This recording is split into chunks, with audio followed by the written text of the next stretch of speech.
안녕하세요. 절대값TV의 명품 PD 한PD입니다. 한국이 위험해진다. 중국이 무서운 추격을 하고 있다. 초비상 걸렸다. 자, 여러분 지금 우리나라의 경제가 석유화학, 그죠? 석유화학. 그다음에 뭐 자동차도 지금 BYD 자동차, 전기차가 무섭게 들어오고 있어요. 저가로 들어오고 있고, 뭐 조선은 이미 우리를 초월했고, 석유화학 초월했고, 그 다음에 LCD, LED 사업 추월했고, 이제 남은 것은 자동차와 반도체. 이거밖에 없어요. 그죠? 이거밖에 없어요. 나머지는 다 추월했고, 중국이 무서운 게 뭐냐면, 중국이 로봇 산업은 제가 보기에는 세계 1위예요. 그죠? 세계 1위예요. 그리고 더 무서운 건 뭐냐면, 작년이 아니죠. 미국이 지금 AI 인공지능을 주도하고 있죠. 엔비디아 반도체를 가지고. 그런데, 중국에서, 딥스테이크인가? 잘 모르겠네. 중국에서 개발한, GPT와 똑같은 기능을 개발한, 인공지능이 있는데, 그 성능이 별로 떨어지지 않는다는 거야. 그죠? 그렇다는 거예요. 그래서, 지금 그쪽 인공지능 그쪽에서는 난리가 났어요. 그게 작년 후반기에 발표를 했는데 챗 GPT 기능을 거의 따랐다라는 거야. 뭐 엔비디아 반도체를 쓰지도 않고도, 그죠? 엄청난 기술이죠. 그래서 그 인공지능과 반도체가 결합하면 로봇 반도체가 결합하고 거기에 뭐다를 달면 로봇가 되는 거예요. 그 로봇은 세계 1위다. 중국이 우리를 앞서간 정도가 아니라 저 멀리 가버렸어요. 자, 중국이 우리보다 조금 딸리는 게 뭐냐면 반도체거든요. 그런데 이 황철성 서울대 석좌교수 인터뷰 내용을 보니까, 자, 이 내용을 정리해 볼게요. 이 내용을 보니까 반도체도 한 2, 3년 차, 우리가 보기에 2, 3년 차고, 다른 나라에서 보기에는 거의 비슷하다. 그렇게 판단하고 있어요. 물론 HBM 반도체를 만들지는 못하고 있거든요. 근데 꼭 만들 수 있다라는 거예요. 자, 그렇게 되면, 반도체 가격, 특히 메모리 반도체죠. 파운드리는 못 만들어요. 지금 세계에서 유일하게 만들 수 있는 건, 삼성전자하고 TSMC예요. 근데 삼성전자는 좀 질이 떨어지는 게 문제죠. 반도체는 안 되고 메모리 반도체를 거의 따라왔다라는 이야기가 나오고 있어요. 그러면 우리나라의 그 반도체가 차지하는 비중이 거의 30% 이상이잖아요. 그죠? 수출에. 그렇게 한 20%, 25% 그 정도 되잖아요. 자, 그러면 우리나라의 경제에 타격이 올 수밖에 없다라는 거예요. 그래서 이걸 계속해서 주목을 하셔서 보셔야 돼. 그래서 제가 그런 차원에서 한번 오늘 내용을 정리해 본 거예요. 이 회사 이름을 여러분들이 좀 알아놓으셔야 돼. 중국의 D램 업체예요. 창신 메모리 테크놀로지 CXMT. 자, 그래서 이 회사가 제품을 만들면 우리나라 삼성전자 화이닉스는 중국에 출장을 간다는 거예요. 그죠? 그 성능이 얼마나 되나, 그죠? 만들어내는 성능이 우리 제품을 추격하고 있나, 그죠? 보고 있다는 거야. 그래서 지난달 중국 현지에서 D램 유통시장에서 중국산 DDR4, 5를 출시했다라는 거야. 우리는 2020년도에 DDR5를 출시했어요. 그죠? 그러니까 이렇게 보면 5년 차인데, 실제 기술력을 따라잡을 수 있는 시간이 2년 차이라고 보는 거야. 그래서 이 DDR5는 DDR4보다 데이터 전송 속도 빠르고 전력의 효율성이 좋다는 거죠. 그러니까 전기를 덜 먹는다는 거죠. 그래서 한국 기업들이 현재 직원을 급파해서 DDR4 제품, 창신이 만든 DDR5 제품을 확보해 지금 조사 중이라는 얘기가 있어요. 왜 그러냐면 한국 기업들은 중국산 DDR5에서 DDR4의 악몽을 떠올리고 있다. 이 창신은 지난해부터 구형 구격의 D램인 PC용 DDR4 D램과 모바일 기기용 DDR4 D램 LP 본격 생산했는데 괜찮았다는 거예요, 제품이. 근데 중국은 우리보다 저가의 물량을 공급을 하잖아요. 그러면서 우리가 DDR4 가격이 확 떨어진 거야. 그러면서 우리가 타격을 받았다라는 거야. 그런데 그런 사이에 DDR5를 내놨으니까 만약에 우리가 내놓은 DDR5와 중국이 내놓은 DDR5와 성능이 비슷하다. 그러면 또 타격이 오는 거예요, 지금. 이래저래 삼성전자는 굉장히 힘들어진 거야. 하이닉스와 기술력이 격차가 나고, 뒤에서는 창신이 따라오고 있고, 그죠? 삼성전자가 앞들이 지금 꽉 막혔어요. 그래서 작년에 DDR4 가격이 35%나 급락했다라는 거예요. 그래가지고 밀어내기와 감산을 시작했다라는 거예요. 그래서 삼성전자의 4분기 수익이 확 줄어든 거죠. 그죠?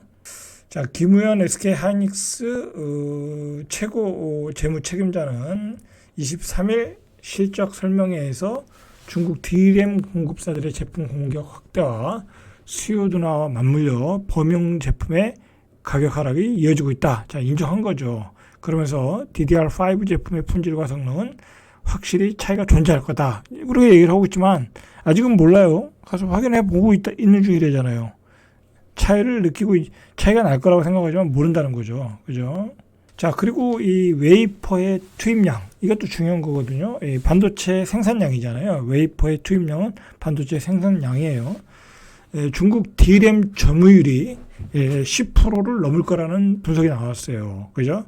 자, 시장 조사업체 옴디아는 2025년 창신의 웨이퍼 투입량을 237만 장, 전년 대비 50% 늘어난다는 거예요. 그러면 이제 공급 과잉이 되는 거잖아요. 그죠? 공급 과잉이 되면 가격이 떨어진다는 거잖아요.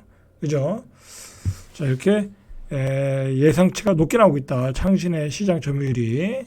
자, 이제 기자가 질문한 거죠. 한국이 먹고 사는 건 메모리인데 문제가 없겠냐 이거야. 창신이 이렇게 쫓아오는데. 자, D램 점유율 추세를 보니까 삼성전자의 하락세는 보인다. 그죠? 참, 뭐 D램은 뭐 기술력이 이제 다 따라왔잖아요. 그러니까 D램에서 삼성전자의 매출이 줄어들 가능성이 있다. 그죠? 큰일 났죠. 그죠? 얘는 뭐 메모리 가격이 똥값이 되는 거야. 자, 메모리 쪽은 위험하다. 자, 이렇게 답변을 했고요. 그래서 그 다음에 가장 큰 걱정이 무엇이냐? 반도체에서 중국이라는 거야. 그죠? 중국의 웨이퍼 투입량을 기준으로 보니까 2024년 1분기에 점유율이 10%, 지난해 12월 기준으로 보니까 13%. 그럼 점점 늘어나겠죠? 한 20% 이상 되겠죠? 하이닉스와 삼성전자의 D램 분야의 점유율은 줄어들 수 있다는 거야. 우리가 중국에서 줄어드는 게 줄어들 수 있겠죠. 그죠? 자, 창신이 무서운 이유가 뭐냐? 가장 큰 거 하나만 꼽아 주신다면, 자, 한국은 늘 앞서가는 메모리 기술력을 유지했고, 치킨 게임을 해서 메모리 시장에서 과정 상태를 만들었다. 자, 우리가 저가의 메모리를 공급해서 다 잡았죠? 그죠? 뭐, 일본의 업체들도 다 사라졌고, 독일의 업체들도 다 사라졌고, 이게 설비 산업이잖아요. 그죠? 장치 산업이잖아요. 그러면서 우리가 하이닉스와 삼성전자와 그리고 마이크론 테크놀로지 이렇게 세 개만 남았잖아요. 그런데 이제 새로운 플레이어가 시장에 들어온다는 거야. 그런데 이 새로운 플레이어는 리즈너블하지 않다라는 거야. 이성적이지 않다라는 거야. 마찬가지로 이 창신도 한국을 상대로 치킨 게임을 할 거라는 거야. 그런데 치킨 게임을 하면 우리가 중국을 이길 수 없다라는 거야. 그죠? 이거 잘못하면 D램 분야에서도 적자가 날 수 있다라는 거야. 얘들이 치킨 게임을 하면 상대방을 죽이는 거잖아요. 그죠? 그러면 얘들이 우리를 죽일 수 있는 단가로 막 가격을 시장에다 풀겠죠. 그죠? 제품 가격을. 그러면 우리는 생산하면 할수록 적자야. 그죠? 그 상황에서 우리가 치고 나갈 건 HBM밖에 없는 거죠. 현재로 봐서는. 아니면 삼성은 파운드리. 그죠? 자, 이제 D램 시장도 어쩌면 중국에다 넘겨질 수 있다. 뭐 그런 위기감이 오네요. 그죠? 자, 중국의 기술력은 어느 정도 수준이냐? DDR4일 때는 15나노미터. 그리고 우리나라 기업은 DDR5에 11에서 15 정도를 활용한다. 아직 기술 격차는 있다고 그래요. 아직 기술 격차는 있다. 그럼 격차가 몇 년 정도냐? 한 3, 4년 전에 창신에 대한 우려가 나올 때 한국과 D램 차이를 10년을 봤다는 거예요. 3, 4년 전에. 근데 논문 나오는 것을 보니까 지난해는 5년 정도, 요즘엔 2, 3년 정도. 그러면 내년 정도, 내후년 정도면 비슷해지겠죠. 한 2년 정도. 시간이 2년 정도밖에 안 남은 거예요. 그죠? 2년 정도. 길어야 2년 정도. 이 격차가 더 좁혀질 거냐? 자, 이게 중요한 게 뭐냐면요. 중국에는 지금 그 네덜란드에서 생산하는 그 비싼 장비 있잖아요. EUV 노광 장비죠. 자, 이 장비를 수입을 못 해요. ASMR에서 만들어내는. 그래서, 이걸 가지고 생산하면 아주 고정밀도의 반도체를 만들어낼 수 있는데 중국은 이거 없이도 D램을 11mm D램까지 만들 수 있다라는 거야. 그죠? 기술력이 엄청나다는 거죠. 그죠? 노광 장비가 없이도 만들어내고 우리는 노광 장비를 가지고 만들어내고 그죠? 그런데도 비슷하게 만들어낸다. 기술 격차가 별로 없어졌다. 그죠? 중국은 워낙 거기도 인재가 만만찮아요. 그죠? 중국이 인구가 많은데 왜 인재가 없겠어요. 그죠? 중국이 HBM도 만들 수 있냐? 아직은 못 만든다고 봐야죠. 그냥 로테크. 시간이 지나면 만들 수 있겠지만 현재는 어렵다 그 얘기고요. 자, 한국의 메모리 기업은 삼성전자 하이닉스는 어떤 전략을 갖고 미래에 대비를 해야 되냐? 자, 근본적인 기술 경쟁력이라는 거죠. 5, 6년 지나 D램을 9mm 이하로 9mm 이하로 만드는데 한계가 온다. 그 이상은 이제 지금 11mm로 만드는데 9mm까지가 한계라는 거죠. 그죠? 그래서 준비하는 게 3차원 D램이라는 거야. 그죠? 또 먹거리가 있나 봐요. 3차원 D램. 그래서 랜드는 이미 쌓아 올리고 있는데 그런데 D램은 훨씬 어렵다. 그러니까 D램은 어렵고 우리는 3차원 D램 쪽으로 이제 가야 된다. 그런 얘기 같아요.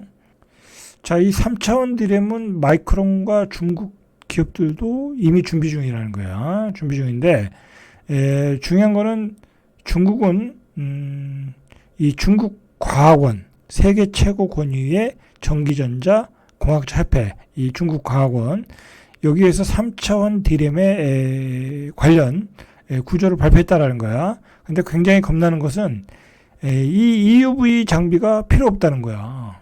그죠? 이 EUV 장비 없이도 이 3차원 D램을 만들 수 있는 기술력을 확보해 가고 있다라는 거야. 그죠? 앞으로는 5, 6년간은 현재 2차원의 구조로 가겠지만 그동안 중국은 3차원 D램에 더 스피드업을 할 가능성이 높다라는 거죠. 그러니까 중국이 경우에 따라 앞서갈 수도 있다라는 거예요. 자, 여러분들 이제 시간이 얼마 안 남았어요. 그죠? 삼성전자가 올해 뭔가를 보여줘야 돼. 그죠? 뭔가를 못 보여주면 우리 경제가 한번 뒤집어질 수도 있겠다. 하이닉스도 이제 영향을 받았고 이게 문제가 또 뭐냐면요. 이 삼성전자와 하이닉스에 딸려 있는 중소기업들, 반도체 장비업체들도 어마어마하잖아요. 같이 매출이 흔들리는 거예요. 그죠? 자, 그러면 경북권에 있는 그 기업들은 다 흔들리는 거야. 그죠? 경북 안에 있는 기업들은 큰일이죠. 자, 절대값 TV의 명품 PD 한 PD였습니다.